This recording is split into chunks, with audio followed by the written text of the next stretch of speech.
I'm Mo Rocca, and I'm excited to announce Season 4 of my podcast, Mobituaries. I've got a whole new bunch of stories to share with you about the most fascinating people and things who are no longer with us. From famous figures who died on the very same day, to the things I wish would die, like buffets. All that and much more. Listen to Mobituaries with Mo Rocca wherever you get your podcasts.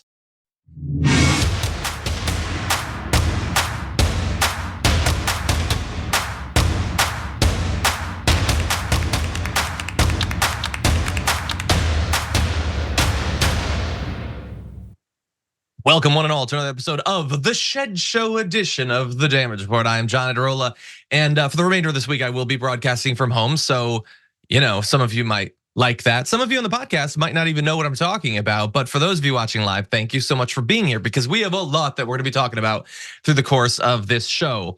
Just in the first hour, we have new, broader threats from Donald Trump if he does not receive the unbreakable immunity from prosecution that he wants. We have increasing signs that Donald Trump himself and his ring of cronies are getting more and more worried about Nikki Haley in this GOP primary because they are lashing out against her in ways that I think are ridiculous. So too is Ramaswamy lashing out at the entire primary process. We're gonna maybe talk about him for one of the last times because it seems like his campaign is rapidly disassembling. And then a whole lot more besides. Taylor Swift, is she a pop icon or a psyop or both? We're gonna weigh the evidence such as it is a little bit later on the show. But throughout this, I'm gonna be joined by the one, the only Sharon. You're back, it's great to have you. Hi. It's good to be here as always with you, and I know it's going to be a fun lineup.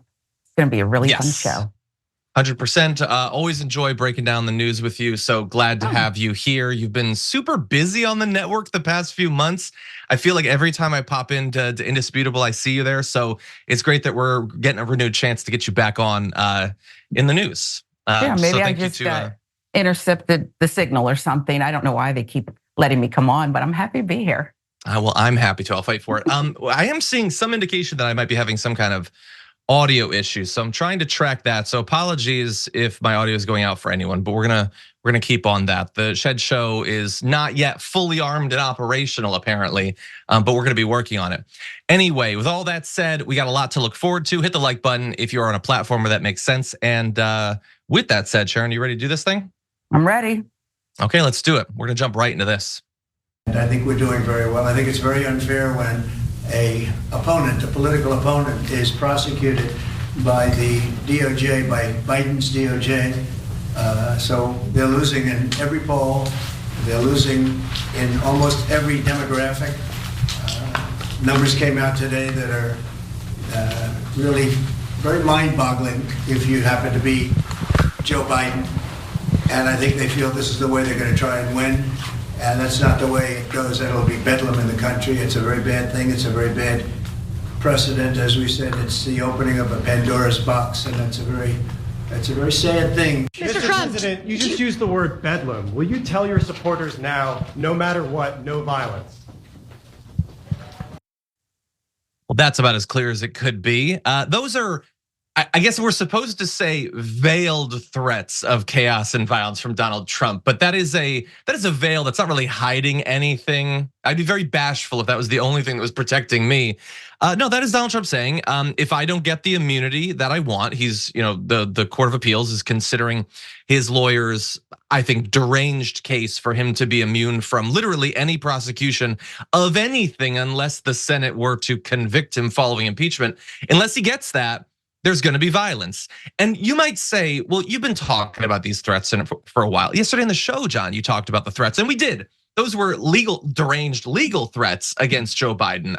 If I don't have immunity, then he doesn't get immunity. I'll come after him.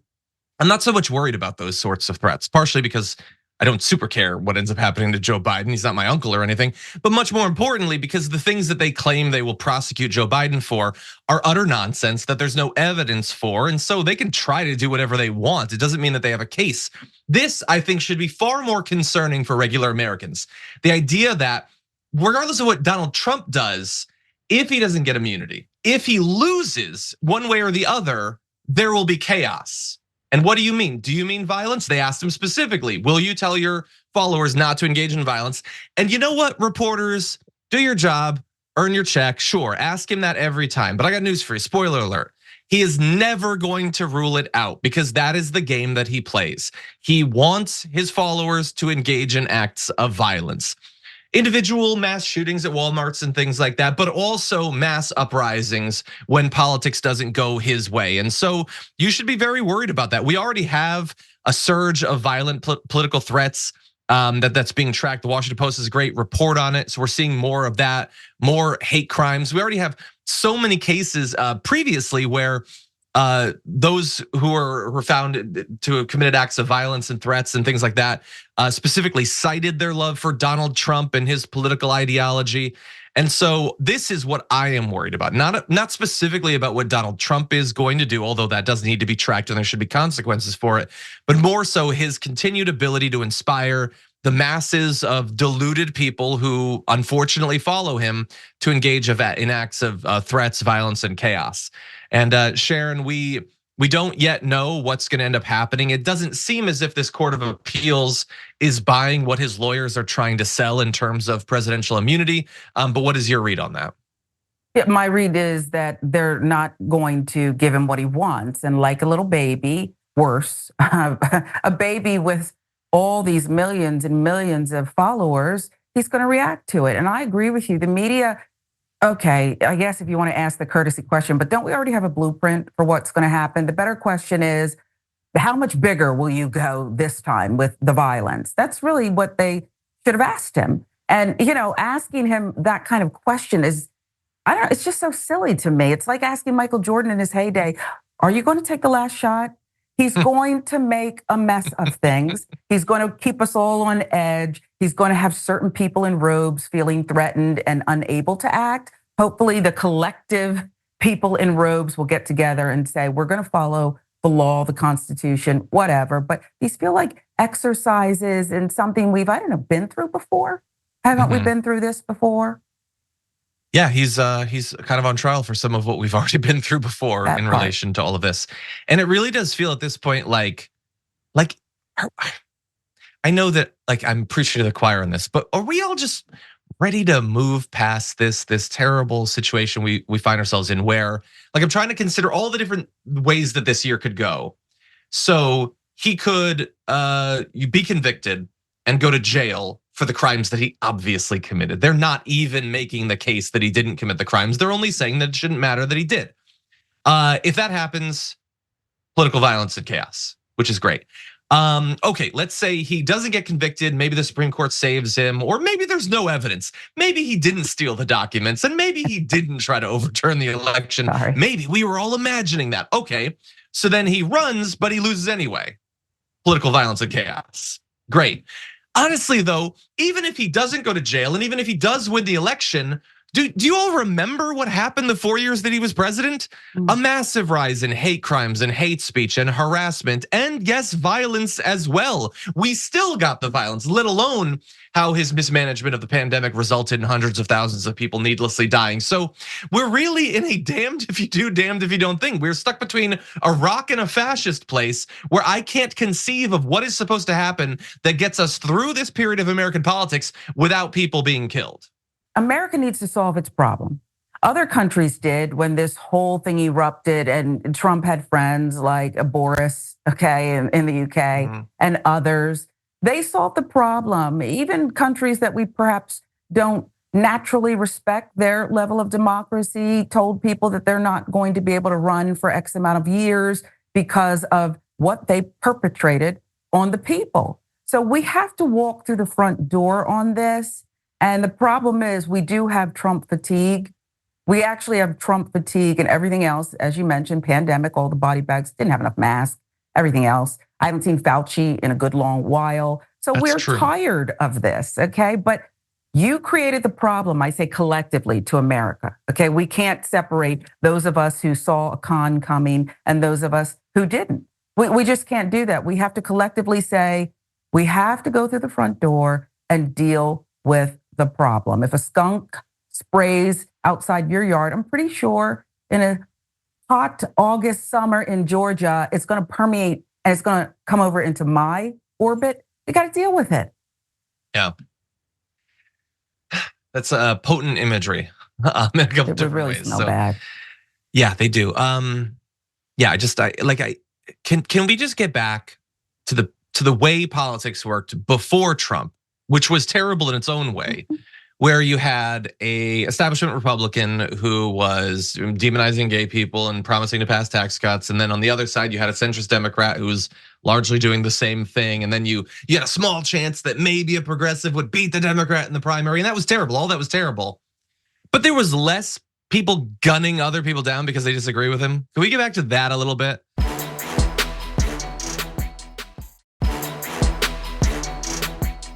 Donald Trump is claiming that photos being shared of him have been generated by AI. And recently we've seen a lot of claims that anything that reflects negatively on a politician was just made by AI. That is Roger Stone's go-to defense.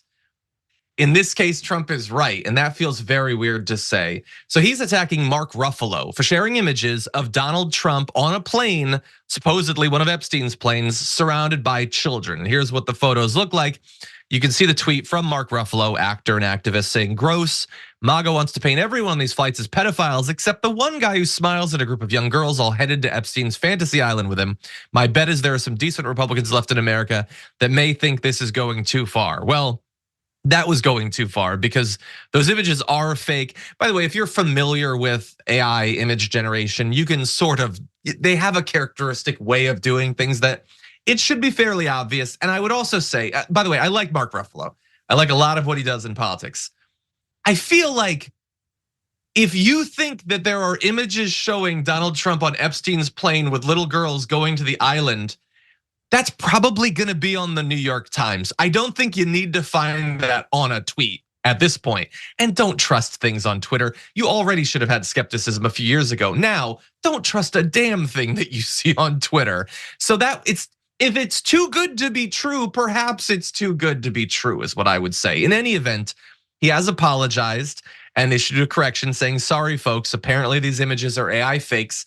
The fact Trump was on Epstein's plane and what Epstein was up to is not," which is true. Be careful. Elon's X and his allowing so much disinformation here is driving the value of Zap down by 55%, which all of that is true. I would say, while it is true that there's a lot more disinformation and he kind of was sucked into it, you also have to take responsibility for, that there's disinformation. So we have to have better walls of critical thinking up against that. Because when you make a mistake like you did, and when you're as well known and have as many followers as Mark Ruffalo does, you allow Donald Trump to bleed out things like this. "This is what the Democrats do to their Republican opponent, capital O, who's leading them by a lot in the capital P polls. This is AI and it is very dangerous for our country. Also, I was never on Epstein's plane, or it is stupid." Stupid is in quotation marks, capital I island. So is he saying that someone else is calling it a stupid island? Because if he thinks it's a stupid island, why is it in quotation marks? Because that makes it seem as if you don't believe the word you're saying. What the hell is going on in your brain when you're typing things? Anyway, it will be a very big and very dangerous problem in the future, which I agree. I've been talking about how AI, I think, is very dangerous. Of course, what makes it dangerous is right-wingers weaponizing it. In this particular case, yes, Donald Trump was hit by it, but 99 times out of 100 is going to be used by right-wingers who have shown that they have no problem whatsoever spreading disinformation. So Sharon, we have this weird case where Donald Trump is in the right and Mark Ruffalo's in the wrong. And I would agree with everything you said. He's got to take responsibility for this. He's got to be more careful, much more of a keen eye. Until 2016 came around, really in 2015, I guess he came down that elevator and everything's changed. Yeah, it's not good. It's not good to put up a fake picture, retweet it, or re-exit, or whatever you want to call it. But at the end of the day, there's no bigger fake news. Is Trump offended by this? I hope not. He loves fake news. He loves fake news. And so does the right, as I was nearly flew out of my chair with the Hunter Biden nonsense that went on today. But anyway, back to this. He should have apologized. That's what decent people do. But the rules have changed, John. The rules have changed. And people are going to believe what they believe anyway. And if that were a real picture, they wouldn't believe it anyway. They'd say AI and Roger Stone and this and that. So what does this really mean? Has there been an erosion of trust because he tweeted out an AI picture? No, I just don't believe there is, as sad as that is. Yeah, look, I think there's very little trust to erode at this point. And I see people in the chat saying, yeah, but what about all the other stuff about Trump and Epstein? No, I'm not discounting any of that. And we've talked about it multiple times. What I'm saying is, particularly when you have this stuff that is true and well reported, then why undercut it by not having the guard up that allows you to know that this is not true. That said, I do want to just quickly show this because he's talking about how it's AI, it's very dangerous. If any of you have spent any time on Donald Trump's True Social, what you will come to find out that in addition to some indisputable facts like it's the worst platform, it's terrible, the ads are laughable and oftentimes visually disgusting. Don't eat while you're on True Social. He loves AI images of him. He posts them all the time. There isn't a person like a 40-year-old conservative in Iowa where graphic design is their passion, who puts together a terrible AI image that he won't re-bleat on his platform. Anything of him walking next to a giant lion with an Apache helicopter in the background, or him riding a Harley with an AR-15, he tweets out all of that stuff. And I sort of get it. That's imagery that can't exist in the real world. If you want to see that stuff, and they desperately want to believe that he's tough enough to walk down a plane runway with a lion or whatever, you have to produce it with AI. What's funny though, is when he spreads AI images of stuff that in theory, you shouldn't have to rely on stable diffusion to create. Take a look at this that he bleated out. Siggy Flicker says, pray for this man, pray for his family, pray for this country, pray for the world. And it's Donald Trump praying. That is an AI image. And what is amazing about that is Siggy Flicker likes the idea that Donald Trump is a devout man. Siggy Flicker likes the idea that Donald Trump is religious and prays. Siggy Flicker would have attached a real photo of Donald Trump praying if those were on offer. Instead, like with the lion and the Apache helicopter, to get an image of Donald Trump down on one knee, they have to use artificial intelligence to produce it. And that is a sad state of affairs for the Republican Party. It is. He can't get down on one knee. Stop it. Okay, you got to stop it. But I am very concerned about Siggy, and we've got to get to her now, because if you believe this guy is this devout Christian, remember the Bible that was upside down? Yeah. I remember they said, "What inspires you?" Paraphrasing. What passage? What quote something for us? And he said, all of them. Like Sarah Palin said when Katie Couric said, "What are you reading?" Everything. He couldn't do it. And so again, I say, what does this fakeness really do? It just reinforces where you already are. Now, I will say this, I do moonwalk back on the point that you made, which is we're spending all this time talking about the fake photos when there's real credible evidence of this man's associations. And I do think that you make a strong point there. And that is a problem because once again, what he really did is being diminished. And we're talking about like one little tiny mistake. And I do see it as tiny. True. Wrong, but tiny. I agree. I think that is fair. And he did do, like Mark Ruffalo did actually apologize and owned up to the fact that it was fake when there's a car crash and everyone on the right immediately says, this is a trans activist terrorist plot. As soon as it turns out that it's not, most of them just never say anything. They just don't, they literally don't care. So they don't say anything. I will disagree with you in turn on one thing. Ooh. I do think that Donald Trump could get down on one knee. I just don't think he can get back up. Can't get up. And that's not a problem of just him. It's getting harder for me. Me too, me too. But I'm working on it. Do you really think he's working on it? No, probably not. And neither am I. Anyway, with that said, I want to move to something a little bit more significant here. One last little segment here. Donald Trump and the GOP are furious about efforts to take him off the ballot, saying, how dare you invalidate a candidacy? That's not how it's supposed to be. You're supposed to beat them at the ballot. You don't just disqualify them unless they're gaining the polls against Donald Trump, in which case that's exactly what they're going to do. And in characteristic fashion, Donald Trump bleated out this gateway pundit article, I guess. It just seems weird to call what they do an article. It's about how Nikki Haley is not qualified to be president or vice president because of a legal scholar's analysis.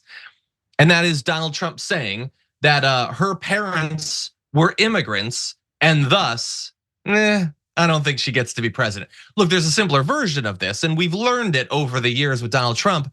She is not white, thus she does not get to be president or vice president. It's not true. Haley is a natural-born US citizen who is, of course, eligible to serve as president. The former ambassador of the United Nations was born on January 20th, 1972 in Bamberg, South Carolina. She was born there. She is just as able as Donald Trump to be president. And I would just say to her, when you are behind the scenes lobbying Donald Trump to make you his vice president, just remember that he said you weren't qualified to be vice president. That said, this is not new for Donald Trump. You remember when he spent 5 or 6 straight years saying that Barack Obama was born outside of the United States and thus should not be qualified to be president? Or Vice President Harris also might not be a natural-born US citizen, according to Donald Trump, and thus is not qualified to be president of the United States. Ted Cruz as well had to defend himself back in 2016 against these. So look, there are definitely patterns here. And one is that when it's a candidate of color, he is not going to admit that they are qualified like good white people are to be president or vice president. But also, when they say, how dare you try to invalidate a candidacy, that is his go-to move. The first thing out of his bag of tricks is, I don't have to beat these people. They don't get to run against me. Thankfully, he's failed in all these cases. But Sharon, what do you make of it? If I were a less sincere woman, I would retweet the false article on Nikki Haley with a laughing emoji, because this is the same woman who refuses to really denounce Donald Trump, who said she'd vote for him again, who discredited an entire people suffering and did not seem to understand the cause of the Civil War and slavery. Okay, same Nikki Haley. So I would say, you know what? You want to lay down, or choice of words, I don't mean any part of that, but I mean, you want to hit your giddy up. How about that? Is that okay? To Sure. Something like that. And even in the 11th hour, you will not disavow the filth that comes out of his mouth. Then, oh, well, but then there's Ted Cruz. He shouldn't be impeached. He shouldn't be convicted. Didn't he accuse your father of being on a grassy knoll, Ted? Besides calling your wife ugly. To me, the ugly part is enough. You got to stand up for somebody sometime. So it's horrific, but this is what we're reduced to in politics. We know what Donald Trump's going to do. We already know what he's going to do. Yeah. It's the people around him who continue to turn a blind eye. You reap what you sow. You do. I'm sorry. You do. I 100% understand that. And by the way, Nikki Haley's terrible. On the other side of the break, we're going to talk more about her. And yes, I continue to think that she shouldn't be president. I hate the utter hypocrisy on core stuff like, Gross. Are you supposed to beat people in an election, or can you just cross their name off a list? Like, there is no end to the things they will find a way to be hypocritical about. And that just really bothers me. There's a lot, obviously, that bothers us about politics. We're working on it. With that said, we're gonna take a short break. When we come back, lots more to talk about, including Vivek Ramaswamy. Is he long for this campaign? We're gonna talk about it after this.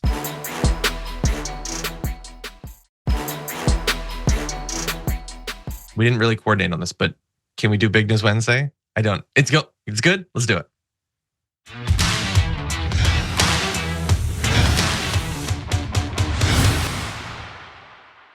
Belated, but it is Big News Wednesday. Thank you, Craig. That was nice of you.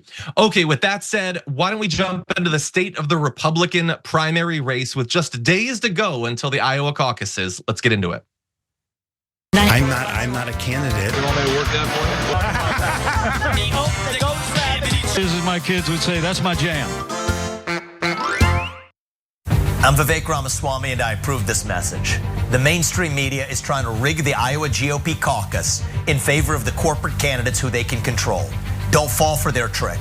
They don't want you to hear from me about the truth of what really happened on January 6th, the truth about the COVID origin, the Hunter Biden laptop story, and everything else they have lied to you about. So you can fix that. Take your remote and turn this off. Ramaswamy is not happy with the fact that he is being excluded from the next CNN debate, which I believe is happening tonight as of when we're recording this. So he didn't meet the qualifications. And all of these debates always have qualifications. It's not just like anybody can go there that wants to. You have to poll past a certain point. And usually as the race goes on, those thresholds get higher. In this particular case, you had to have some of a set number of pollsters, over 10% registering basically. And he didn't. He didn't, and it's not really a mystery why he didn't. He's never done particularly well as a candidate in this race. He has, over the past couple of months, more and more embraced wild conspiracy theories that he saw as a way to make him stand out, but obviously is not gaining him a significant following inside of the GOP primary.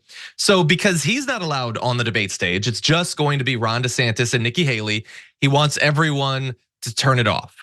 I don't know how that's gonna help him in the caucuses. I think it's funny, by the way, that he's asking people to not tune in the form of a TV commercial when he had recently, this 15 days ago, he tweeted that he wasn't doing any TV ad spending, saying presidential TV ad spending is idiotic, low return on investment, and a trick that political consultants use to bamboozle candidates who suffer from low IQ.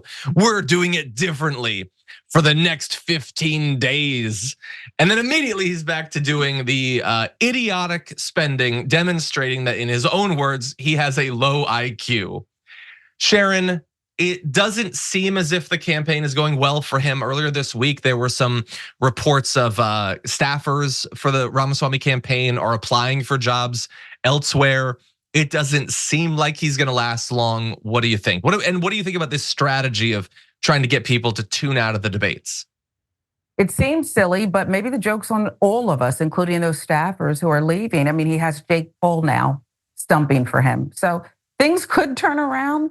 I think this is lunacy.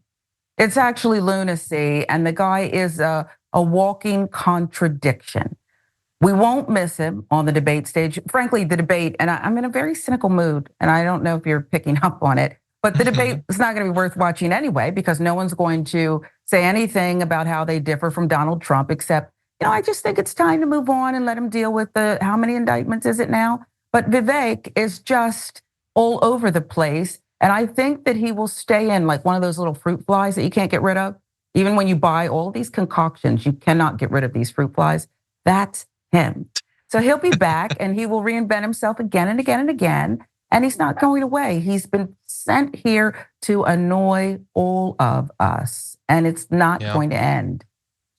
Well, it could end. I believe that the solution is sugar water with a little bit of dish detergent. Tried it.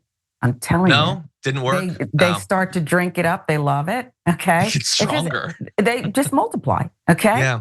Can you imagine if there were two Viveks? Apologies. And honestly, I don't know what the political equivalent of that would be anyway. No, but here is, so I think his campaign in terms of being an avenue for him to actually become president, it was never really that. And it's certainly not that now. But I will grant you that I think there is one reason why he could stay in, because, and I think this is an example of it, his candidacy is a way to raise and spend money to benefit Donald Trump. Because think about this. He's saying, don't watch that debate because I'm not in it. Yeah, but also don't watch that debate because the two biggest challenges to Donald Trump are in it. Don't see Nikki Haley as she's rising in the polls in a couple of states against him. I'm not saying that is the reason he's doing it, but it is a convenient sort of crossover, a convenient side effect for a guy whose candidacy from the very beginning has been super deferential to Donald Trump, super complimentary of Donald Trump. Donald Trump is talking already about, back in the holidays, about how he expects Ramaswamy is going to endorse him, and that is 100% gonna happen. So this is sort of like contributions in kind to the Trump campaign under he's cosplaying that he's a presidential candidate, but really this is helping Donald Trump more than it could help him because he has no chance. So anyway, I don't know if he's gonna stick around. I wanna close with a question for you. What do you think that his candidacy will be remembered for, if anything? Grinning. I mean, and his hair is nice, maybe. Yeah, I think he grins a lot and is like just obnoxious. I think that's really all it'll be about. just being kind of smarmy. And God, you got me thinking again about what she said about, I think, I'm gonna take it and run. I'm gonna take the handoff and run. I think they're in coordination now. Trump campaign, and they probably have been for some time. You're so smart. And he's been the worst to Nikki Haley when he was on that debate stage. Only Chris Christie interrupted him a couple times, but it was Nikki Haley who she looked at him like, how low can you go? And he went even lower than that. So I think he'll be remembered for being, well, the grin, the trademark grin, the obnoxious personality. But you just have me all messed up now thinking about this coordinated attack on behalf. Is he going to pick him as his running mate, do you think? I doubt it. I think maybe like a campaign position, a cabinet position would be more likely. It's possible. I still think Haley, Lake, Green are my 3 front runners. But yeah, I think, look, having someone like this that can just take up a few percentage points of the non-Trump vote that would otherwise go to a Haley or a DeSantis, like the idea that they're in cahoots, I don't think is that crazy. And we'll see how he acts later on during this campaign. And not just him, also, I think Nikki Haley, like, we'll see if she ends up being his VP or something.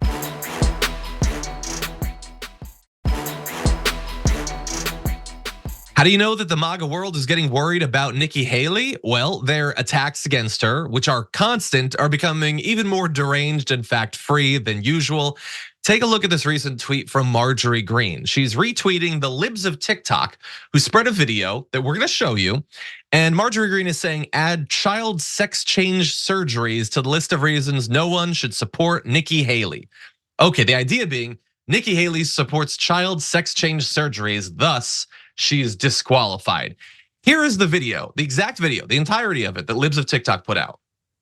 Madam Ambassador, another question is what care should be on the table when a 12-year-old child in this country assigned female at birth says, actually, I feel more comfortable living as a boy. What should the law allow the response to be? Well, I think the law should stay out of it, and I think parents should handle it. That is where the video ends, and that is not a coincidence. It is the textbook definition of manipulative editing. Here is what she said. I think the law should stay out of it, and I think the parents should handle it. This is a job for the parents to handle, and then when that child becomes 18, if they want to make more of a permanent change, they can do that. Let me add a little disclaimer to this. I think that every person in this story is the absolute worst. Marjorie Greene sucks. Libs of TikTok are massive liars and they suck. And Nikki Haley also is terrible and she is a radical on these issues. But it's pretty crazy when they just cut her off before she can say the rest of her sentence and then lie about what that would have been. And the thing is, it's not gonna hurt Chaya Raichik's reputation, such as it is on Twitter. Marjorie Greene is not gonna apologize for having spread this wildly dishonest interpretation of what Nikki Haley said. And so instead you have this thing where they're all radicals, they're all transphobic, but they have to pretend that some of them aren't so that they can seem to be the bigger, more awesome extremist on this issue. Sharon, what do you think? You're so right again. I would want to beat the best. I just want to win honestly. And if this is what you have to resort to, and I said it before, how low can you go? There's no bottom. There is no bottom. And they're going to keep going with this. But again, I'm trying to be good here and show integrity. But this is what you get when you get down and make a deal in this devilish world of fakery and a lack of integrity. Nikki Haley may be worse than all of these attacks because she is masquerading as an alternative, a reasonable person, a good choice that everyone could just rally around and go with. And we honestly don't know everything that she does stand for because she lacks such integrity. It's whatever's going to get her ahead. It's backfiring. It's actually backfiring. And I rather enjoy that. The alternative though, with the MTGs of the world and others is far worse. Well, I just said, no, it's not far worse. They're all in this. And I don't know that we can even rank them I don't feel sorry for her. I don't feel sorry for Nikki Haley, not one bit, because this is a choice. And they've chosen to be like, what was the MTV show? Was it 12 strangers living in a house, 7 strangers living in it? And they just, so let's see what happens. And this is where they're in the house together and they're just gonna have to figure it out, battle it out however you want. Yeah, and they've stopped being polite and they've started being really crazy. Right, yeah, you got it. Twist, but yeah. And look, to your point about how, I want to correct the record, but that doesn't mean that Nikki Haley deserves a lot of sympathy. In just the past year, Nikki Haley has claimed that trans girls are making cisgender girls die by suicide. She said that she'll always fight against trans girls getting equal opportunities in sports. She kicked off a presidential campaign with an invocation from hate pastor John Hagee, who believed that Hurricane Katrina was a punishment for pride parades and called for a harsher version of Florida's Don't Say Gay law at the same event. All of that, not good enough for Marjorie Greene and libs of TikTok. Not extreme enough, because look, and that's, they always have to, they're centering this in the campaign. They think this is what you should be deciding based on. Don't think about the tax cuts behind the curtain or whatever.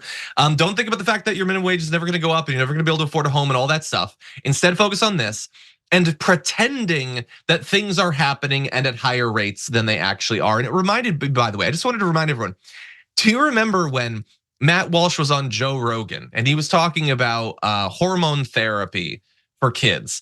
And Joe Rogan asked him, how many people have had this done? And Matt Walsh said, well, depends on what. I don't think we have exact numbers, but we're talking about the drugs. It's millions. And this is wild to the Joe Rogan show. One of the producers looked it up, and over the past 5 years, it was less than 5,000. He was wrong by a factor of, I don't even know, I'm not a mathematician, but it was like cosmic levels of pretending it was a thing that's happening that is not. And that is all throughout the right wing now. And why wouldn't they do that? They want this to be the only topic that people think about. And so they have to pretend that it's everywhere. Everywhere you turn, someone's getting a surgery or whatever. And then attacking someone like Nikki Haley, who is an actual zealot already on this issue, as being insufficiently extremist. That said, Nikki Haley also got Judge Judy's endorsement, so I guess it balances out. I don't know. Any final thoughts about Nikki Haley or Judge Judy, perhaps? My goodness, I revered her. And I watched her program for years, and now I must stop. I cannot watch anymore. I thought that she was a little harsh, but made some sense. No more, no more. And I just am disgusted by that. I have to tell you that. And you're right about, you're right about Nikki Haley and Marjorie Taylor Greene and the likes of them. The truth is ugly enough. The truth is ugly enough. We don't need to pile on. But like you said, it's transgender, trans athletes, critical race theory, all things that have nothing to do and are not affecting your life, but somebody dreamt it up in some little harsh, far-right think tank and decided, we'll just go with this. And while we're picking their pockets, they won't even know. 100%. Yeah, like the future that they are racing us towards, that many of their viewers and followers and voters don't seem to have any problem with, is they're gonna be living on the streets in a garbage can, warming their hands over like the books they're burning and just thinking, well, at least trans kids can't play field hockey. Like that is the future they're racing towards, and they don't even seem to know that they're being conned in this way. Okay, with that said, we're gonna take our second break of the first hour, but when we come back, Jeffrey Epstein's brother was interviewed, and it is even worse than you'd think based on that sentence. We'll be right back.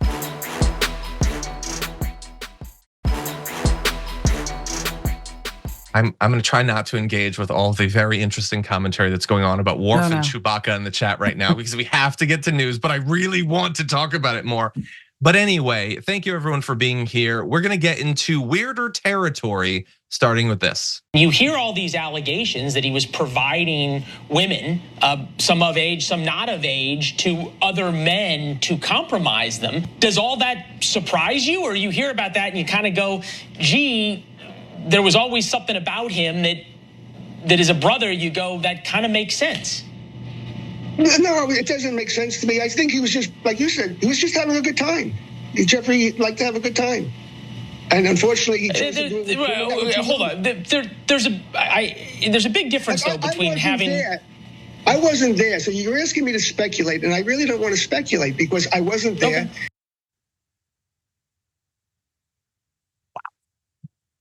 I don't know what I expected out of the brother of Jeffrey Epstein being interviewed about what Jeffrey Epstein did, but he just likes to have a good time. I feel like that's the sort of position that if you're gonna hold it, just keep it to yourself and stay off the news. I think that would be great because you know what your brother did. You know how many people were wrapped up in it. You know all of that stuff now. And I get that people are always gonna be defensive about their family members or whatever, but you should know better. Anyway, he was asked about the circumstances of Jeffrey Epstein's death, and he decided to loop in Bill Barr in that. Take a look. We know so much or so little, whatever you want to say, about his death. What's being covered up about his life, and who would want him dead and why? Well, he had dirt on people. He told me, it's been out there that in 2016, he said he had dirt on the then presidential candidates. He didn't tell me what that dirt was, and I don't know. And I wasn't involved with his day-to-day life, so I don't know what he knows. But to go back to your initial question, why? I mean, you'd have to ask Bill Barr if he was covering this up, which it appears to be. Who was he covering it up for? Who was Bill Barr protecting? Okay, so I don't know what the specific connection there is of Bill Barr in that. Look, if people think that the circumstances surrounding the death of Jeffrey Epstein are weird, I'm not gonna tell them that they're wrong. There's a whole lot of weird things there. That said, this guy, like for his own good, I think needs to stop doing interviews because there are a lot of people who are still alive who suffered at the hands of Jeffrey Epstein and Maxwell and all that. Who the last thing they probably need is hearing that it was just a guy who likes to have a good time. But anyway, Sharon, what do you make of that interview? I haven't heard Harvey Weinstein's brother say much, about this guy wants to be in the news. He is, I don't know what he's done in his life, but he sure does like the spotlight at all costs. Epstein is known as just the worst, the lowest of the low. And here he is. I picture him as he's giving this interview, smiling like the picture that they had up.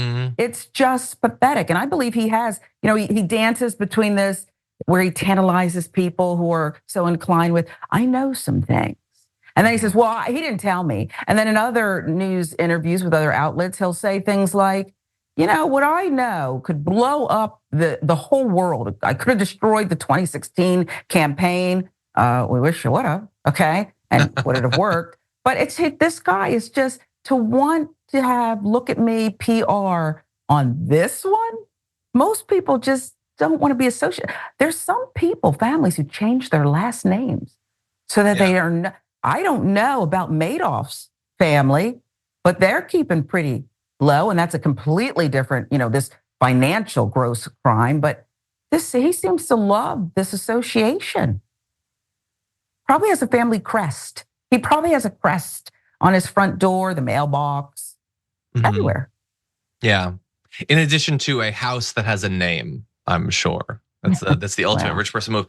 Yeah. I wish I could get every American together in a big auditorium and deliver a very brief bit of advice, which is that that you don't all have to be famous. You don't all have to be interviewed and write books and all. You can just be a person. That's an option.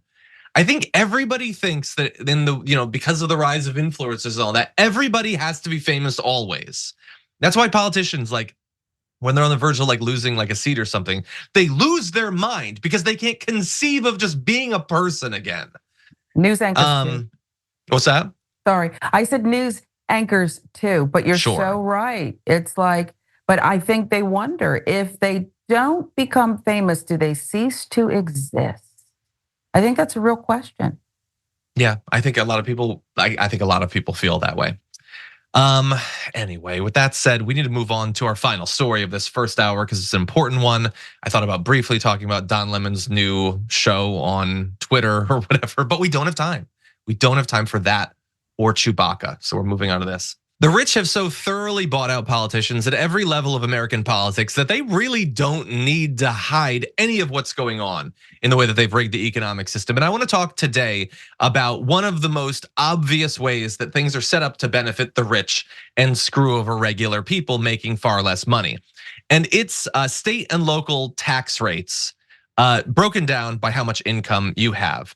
And analysis has found that in 41 states, the richest 1% pay the lowest tax rate, lower than the 99% who make far less money in a year. So we want to show you a breakdown here. If we could bring up this first chart, you're gonna see that the people, and it's almost constant, that the less money you make, the higher percentage you pay in state and local taxes. So at the lowest 20%, you're paying 11.3%. For those who make, like, I can't even imagine how many times more than them in money. We're talking about an average of over $700,000 a year. They're paying significantly lower rates, 7.2% in state and local taxes. Now, look, we know that this is just one part of the way that the system has been manipulated. Even for, like federal taxes, there's all sorts of different loopholes, and they've got their high-priced, tax attorneys and all that can get them out of paying what they're due. And we talked about that many times on the show. But something as simple as this, I feel like when you put this in chart form, how does any politician see this and not have to admit, yeah, it's kind of a bad thing that they're allowed to just buy all of us and then we write the laws to benefit them? Certainly not to benefit the lowest 20%. You're paying this higher state and local tax rate. You don't have much money to begin with. How much money do you have to buy politicians at that point? So we have more on this, Sharon, but not a surprise. It fits in with other stuff that we've known, but it's very difficult at this point, it seems like, to find a way that the system has not been optimized for the absolute wealthiest. And there seems to be, they're devious to the core, but there seems to be this thing where they don't have any self-control to stop. They will create trillionaires, and that's okay too. And I think you said the rest of us would be homeless in a bag somewhere. Maybe we all have to migrate south during a certain time of year. I don't know. But there's not any end in sight to what they will do to hoard everything for themselves. And what you don't realize when you do that, I think history has shown us, there will be an uprising and it will be consequential. And when it happens, when people wake up and stop doing the culture wars that, have been like a chip's been planted in them, I don't know when that'll be, but it's going to happen. And it's going to be really bad, where you could have run away with stealing so many riches. You're now going to have to reckon with something, some kind of way. We'll all have to. Yeah, and obviously, when I talk about that, I'm talking about a political revolution, and we came close, theoretically in 2016 and in 2020.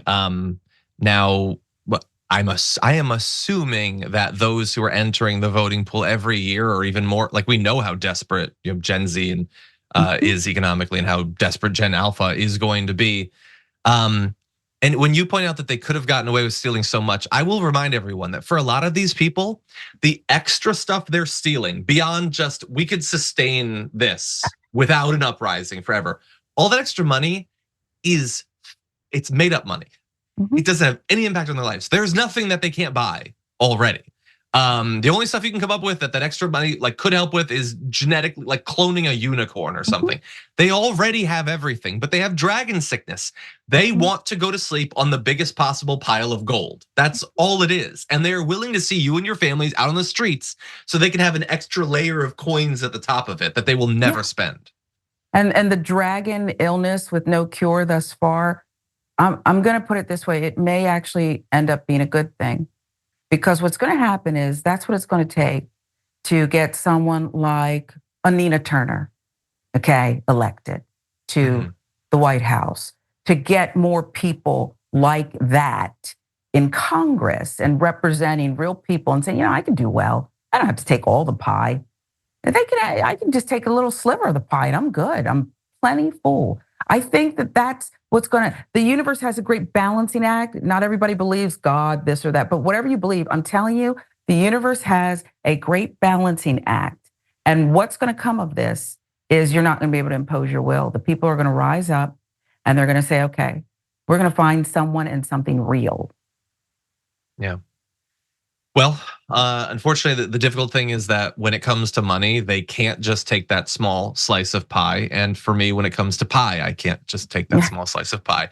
It's the arrogance that will be our downfall.